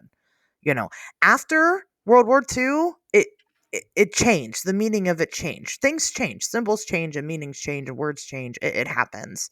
And this was after World War II that Rael took the swastika and put it inside of the Star of David. Let me say it again in case you're not getting it. He didn't take it and put it over, superimpose it over a cross. He put it over the Star of David. If you don't get why that's problematic, you're listening to the wrong show. I don't have the spoons to explain it to you. Um, Right. But so they we'll, changed it. they But then they did. changed it back. Like they changed it in what, like the 90s or early 2000s or something, and then changed it back in 2007 because they were sick of all of the confusion around having two symbols that were associated with their cult. So they Yeah. were like, well, we got to pick one, and the one we've had the longest just happens to be the one with a swastika in it. So why don't we just go ahead and add that into our long list of really fucking excellent decisions we've been making so far, and go back and just pick that one and have that be the symbol. That's going to Well, work great. Boy, we look fucking awesome right now. they never really got rid of it. So, what they did was they rebranded it. They made it the Star of David with the Right. swirl in it for the public because he Right. was The getting so galaxy. much Right. He was getting so much fucking backlash from everybody about this that he was like, well, I don't want people to, shy away. I want to get more followers, right? Obviously. So let me go ahead and rebrand it. So that's what they would use publicly, but they were still using the original logo like within their own congregation. That's a Um good point.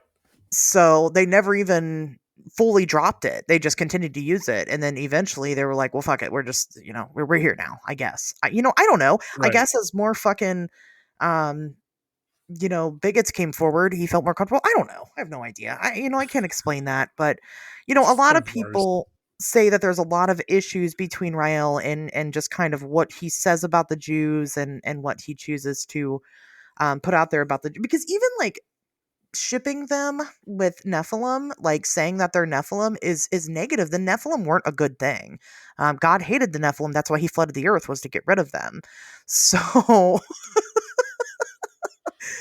he's Right. trying to twist it. He's trying to make it into a positive, but like he didn't know his shit enough to do so.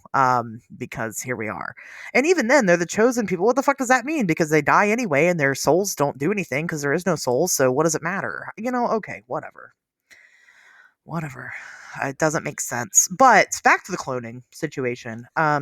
Sure. Because they do denounce religion, even though he uses the Bible to build this whole story. But they are so adamantly against religion. As a matter of fact, that's the only way you can become one of them, is to denounce any religion at all. And they're all about science. So Rael goes on to push this cloning. We have to push the cloning because we have to kind of become these the Elohim and like them. And because that's the way it's always been, because it's not just the Elohim that also reproduce through cloning. They were also created from a different race before them, put onto a different planet to develop. And then that race was also created by a different race. Cloning is just the natural way of the world. Not I penis and disagree. vagina sex, right? And Gross. natural sperm and natural eggs and the things we're already born with. But cloning is what's natural. Yes. No, that's just how the universe works. I'm sorry that you're not as attuned with nature as Rael. Yeah. But yeah, obviously it's cloning all the way down. So fucking dumb. So I'm curious to hear, Tobias, kind of your side of this, because he kind of goes on to start throwing money into cloning practices, right? Which was really heavy. It was really heavy for a time period, because I remember like Dolly and stuff, right? That was a big hot thing, and then it kind of went away, and it's kind of coming back now. With this remember the dire wolves? I'll never forget it. Oh yeah. They're not real clones. I'm not even gonna. I'm not gonna say anything lest I be accused of. I'm just not saying anything. How about that? I get it. This time I'll be a racist. I don't know. So cloning kind of comes and goes. It ebbs and flows in our scientific eye, right? And that's just kind of the way of things. It's trendy. So he got into it when it was really trendy and started, throwing money into big corporations and partnering with scientists in order to supposedly help with cloning. One of them being Clonaid, which is actually, I got to be honest with you, that's a damn good name for a cloning company. It is a good name. It would also be a good name for a soft drink. Yeah. Made of clones. Made of clones. Yeah. Made of dead clones. That would be probably. Well, we got a lot of them. That's just that's a natural byproduct of the cloning process. Exactly. Yeah. And everybody should know that because it's just the way of the universe. We got to do something with them. And then eventually this Clonaid company would make a very large claim. They would claim that they had successfully cloned a human baby. And they named her Eve. Well, Dr. Brigitte Boiselet was their scientific director. And she, of course, was part of the cult. She was a scientific director for Clonaid. And she legit gave fucking interviews and had press conferences and stuff talking about this discovery. This wasn't just some flash in the pan internet fad thing. This was making worldwide news. It was, I'm not going to say it was a huge deal, but it was a deal. Like, it really was. I remember seeing this shit on the news. And that's where, I was kind of interested where your perspective came, because I don't remember this at all. Yeah, well, you were pretty young. Very You had to young. be. Yeah, I didn't care about that. But, eventually, I mean, Eve was never produced. Of course, what they all said was that, well, we don't have to present her out in front of the media and everybody and make her life a circus, which is I know what you guys are saying. Isn't that what you and Tobias were literally just talking about an hour ago about these eyewitnesses? Yes. Yes, we were. However, they're claiming to have cloned a human. You can't just say that you did and then not present the evidence that you did. Right. Well, it's not even that they didn't present this baby. They just don't have any evidence. None. You Right. know? So there is a way that they probably could have presented some kind of compelling evidence if this was real, which of course it fucking wasn't. But if they would have actually performed this procedure and it had worked, there would be other evidence. And I'm not a scientist, so I'm not going to get into a lot of detail about what that was because frankly, I don't fucking know. But there has to be a way for there to be evidence that doesn't involve wrecking this baby's whole life. So they could have kept the baby anonymous and still been like, hey, we're going to give you evidence that this is real if it had actually happened, which again, and I cannot stress this enough, it did not. This was a lie. It was a big deal though, because like I said, I remember this being on the news. And as a result of all this Clonade stuff, like fucking Rael actually testified in front of Congress because I swear to God, this is real.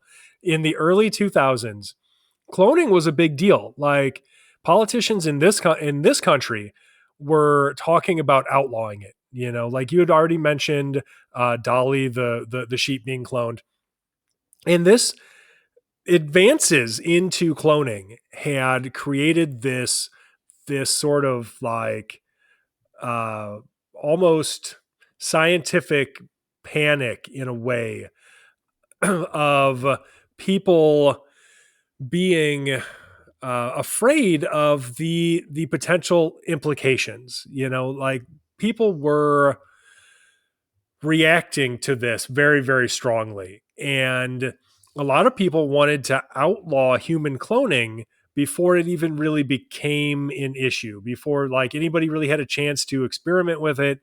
Just get ahead of it and say no, like there can be no human cloning. And so like this dummy was actually testified in front of fucking Congress. And of course he's pro cloning. I don't remember him giving a particularly convincing argument, but he was wearing weird white pajamas, which by the way is the only clothing he owns or wears. So that's fun.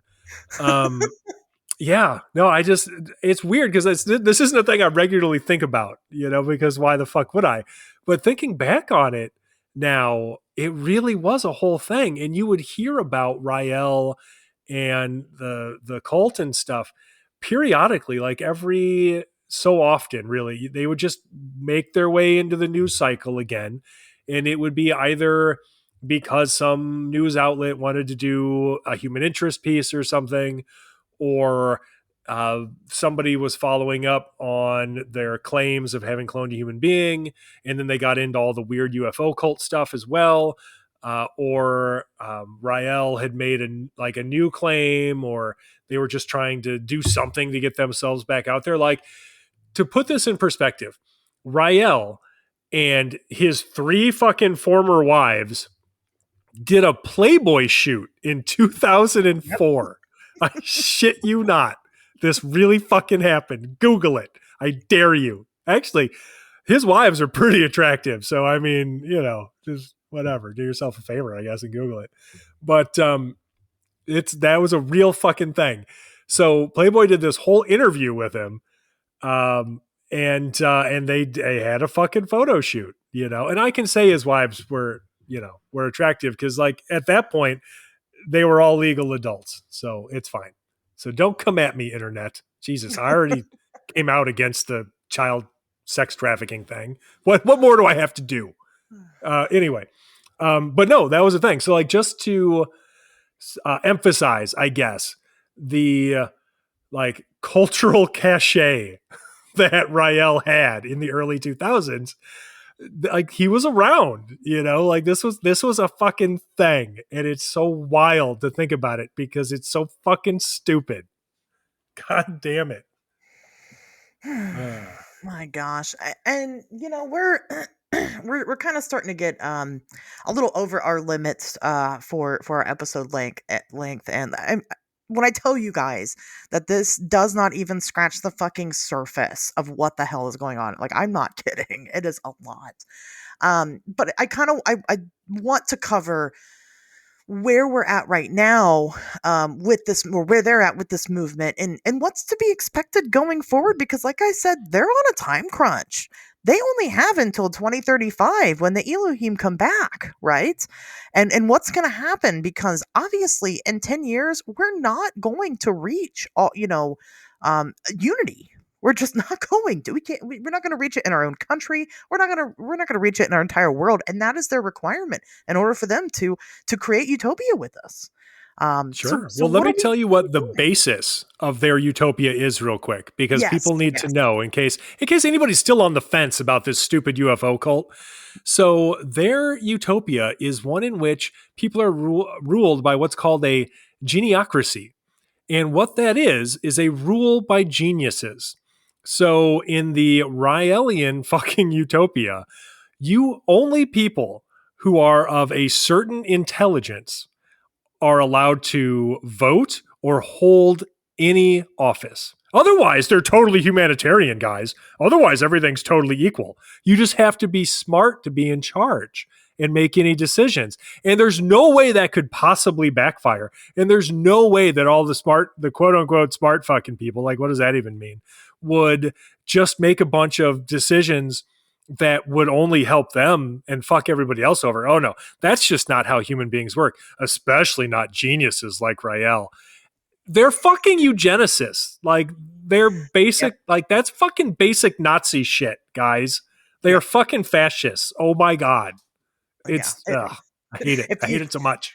if you're on the fence about them being basically Nazis, but they'll never say that, because Of course what's not. so sad is that the followers, honestly, I think they are attracted to this because it is an attractive concept up front, not eugenics, but the being progressive, right? And having, free for all love, and just, if it feels good, do it, right? That is a very, very attractive concept to people.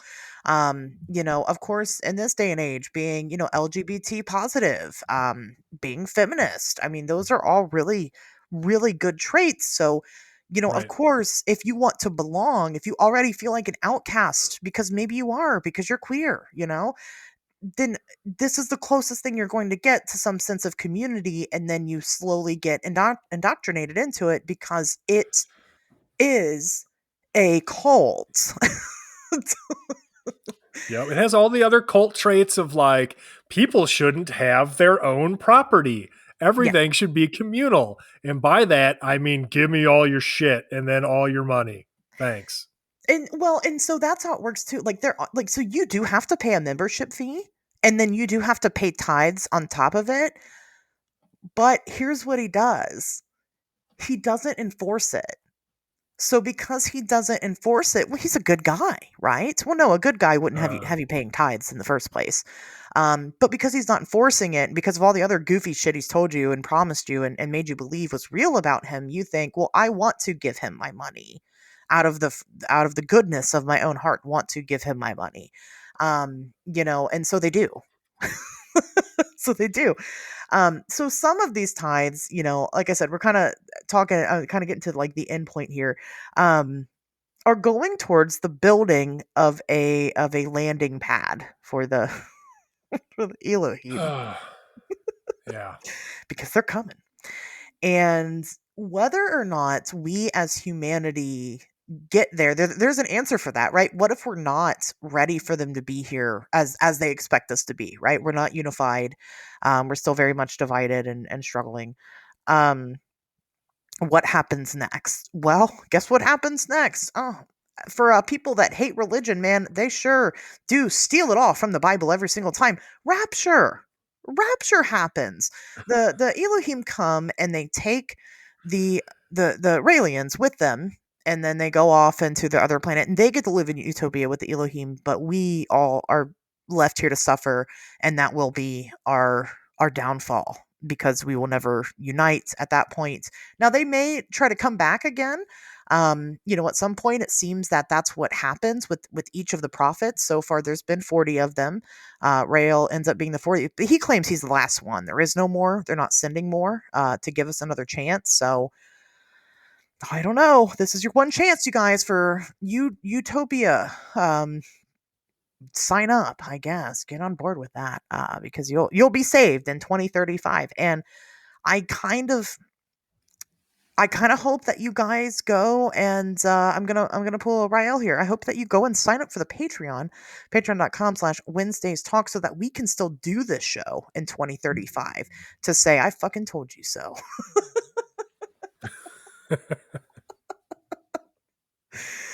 Because I'll still be here because I don't follow religion. I don't join cults. So I won't get to be raptured, essentially. So Do you know how many fucking apocalypses we've all survived at I this know. point? Like I've survived like a dozen in my life alone. It's just every couple of years. Who cares? The world's always ending. I mean, I'm not a big conspiracy theorist, but I will buy into the fact that the apocalypse has already happened and this is the aftermath. Like, right? This is the hell and the fire and brimstone We're that already we're in all hell. talking about. Yeah, we're already there. Sure. Maybe. I'd give that one a maybe. That's way likelier than anything Rael says. It is. Right, because you know that experience. You live it every day. Yeah.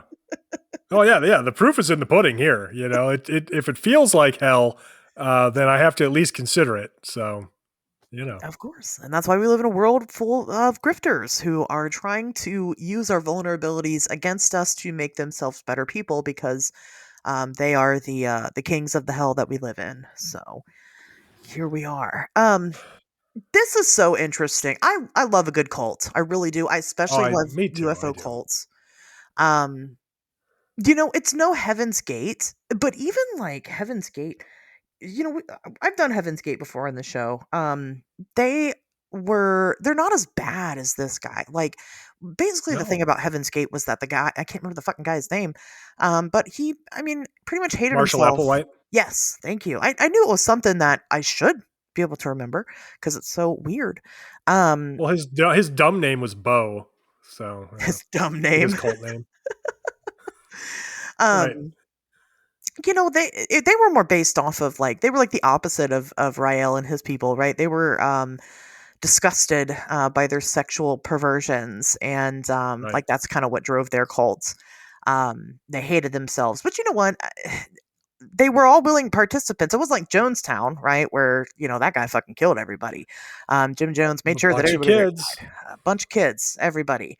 Not over 900 people. Heaven's Gate people, they were so convinced they all went with it. And, there's nothing like that going on here as far as we know. With Rael, I don't think, he's up there. I don't know if he's going to kind of do some weird suicide shit when he's getting ready to go out the door. He's 78. We're almost there. It's true. Is he going to tell people that they're going to need to go if they want to traverse to this utopian planet with him? They have to go with him. I don't know. But it's important for us to talk about these type of things because this is still very much an active movement Right. that has the potential to turn deadly because it is kind of big. They got a lot of followers. It is disturbingly large. I wouldn't describe it as a huge movement at this point, but they've got several thousand members at least, which is several thousand more than I would have guessed if you asked me how many fucking Raelians there still are, given everything that's happened. But again, There's enough that we could Ugh. find one to come on this show and Yeah, not you've have to met look one in too real hard. life. I've met one, right? I sat literally next to one on a panel. Like, I know. I hope he doesn't listen to the show. But sorry, dude, your fucking religion is a cult, and you need help. he's and So you know what? I'll tell you everything that guy was saying. He was such a nice fucking guy. I'm He sure he really was. was. But he had an answer for everything, because Rael has an answer for everything. And Right. so again, somebody like that, it's not the members that they're not bad people. Like we No. can't stress that enough here. It's not the members that are the problem. They are to an extent because while mental health is not your fault, it is your responsibility, and they need to be Correct. taking responsibility and proactively making sure that they're not people that can join a cult. Um, but Well, that woman who was in the cult who agreed to let her teenage daughter marry right. Rael, like I have a certain amount of sympathy because she was indoctrinated into a cult, but at the same time, she had a much more important responsibility to her child, and she fucked up and let her down. She So, did, and it's a weird double-edged sword, right? Well, these people should have not been that way from the get-go. You're right, but now they are. Doesn't mean that they're unredeemable. Um, right. and we need to keep that in mind, when talking about the members. But the villain here, the definitive villains are the leaders. It's Rael. He's a fucking problem. Yes. And once he's dead and gone, I mean, the movement is big enough. I believe he's already got somebody set to take his place, which I don't think that's how that works because he said that the Right. Elohim chose him, but okay. Well, I want to say that his successor may actually be Sophie, who, again, as far as I know, is still actively in the cult. So it's tough because I mean, again, like she's my age, like we're the same age. She Yeah. might even be like a year older than me.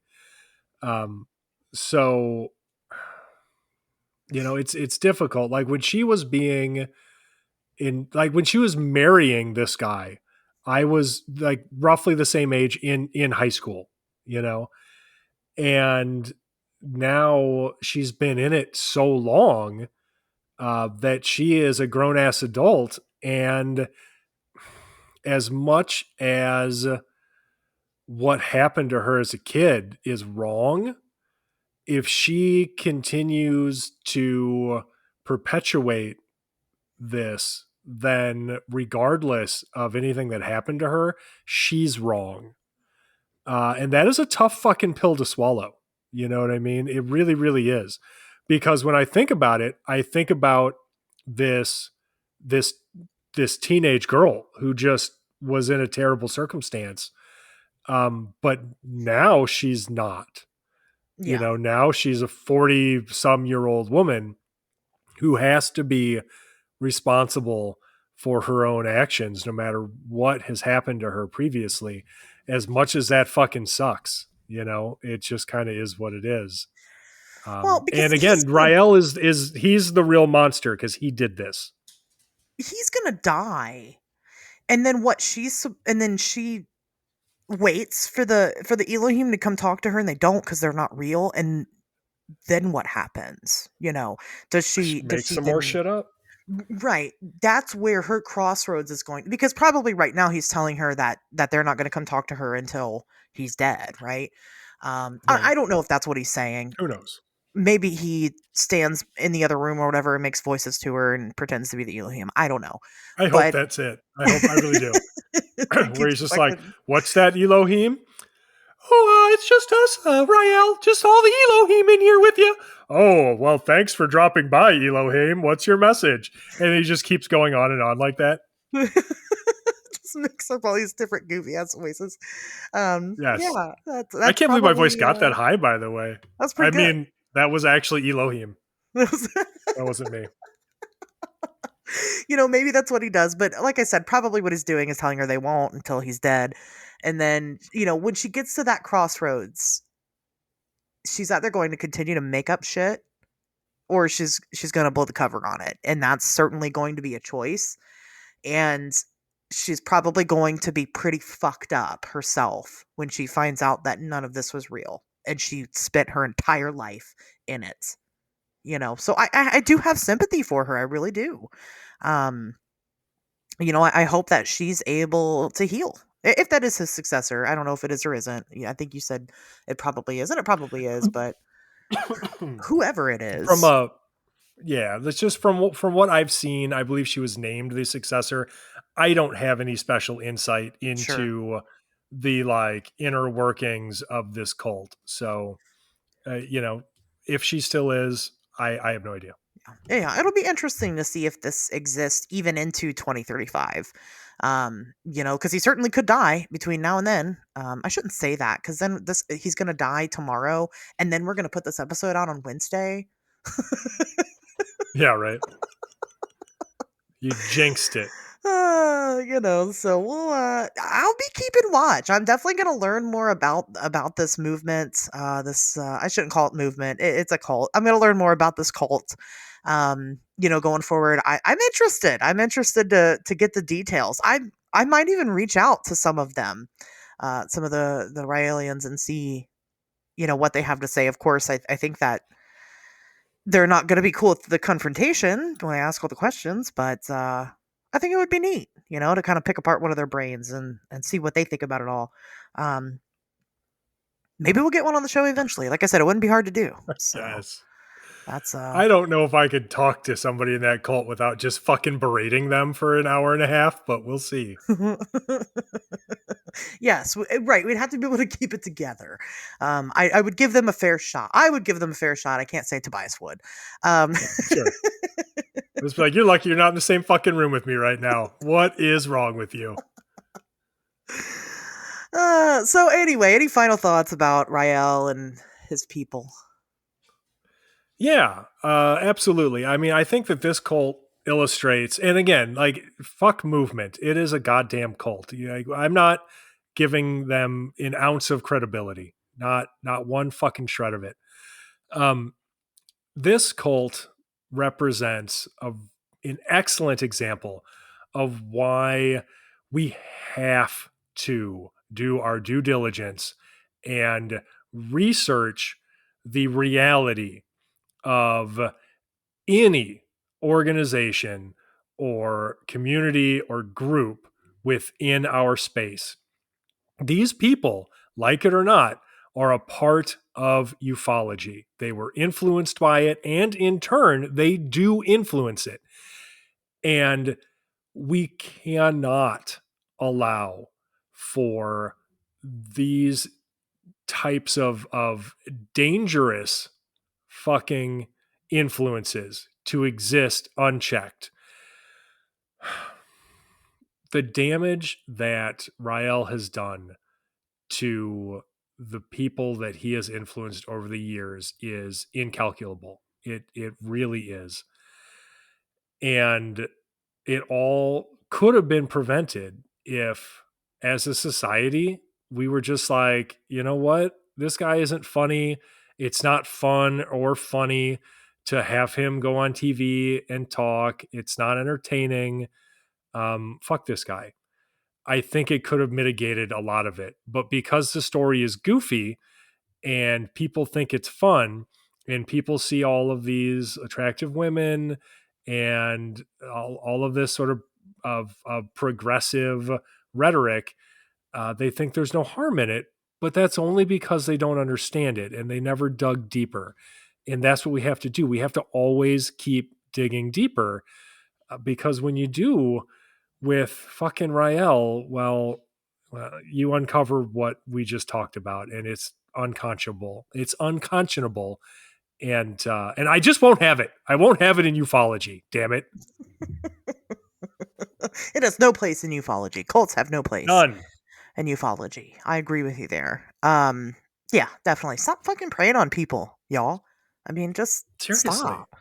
I mean, like I said, if you want to get laid, it's not that difficult. Like, you can even have sex with multiple women. You can even have sex with multiple women at the same time if you're just funny and nice to us. That's it. I can't say it enough, damn it. You don't have to prey on people. Like, it's God, anyway, Shouldn't have to mother any of you, right? You should know better. Um, so no, I agree with you. I agree with everything that you've said there. But this is a fun one. It's a fun one to talk about, and it's just it's UFOs can be a slippery slope to cultist, I guess, which isn't True. really. It's not really that shocking. It seems like it's always kind of been that way. So maybe we need to do better. I'd be interested to find out. I'm going to start a UFO cult. How about that? How about I do it? No, I just told you guys not to do it. Why would I go and do it? That'd be terrible. It's a terrible No. idea. I know, right? I just said it's a bad idea. Anyway.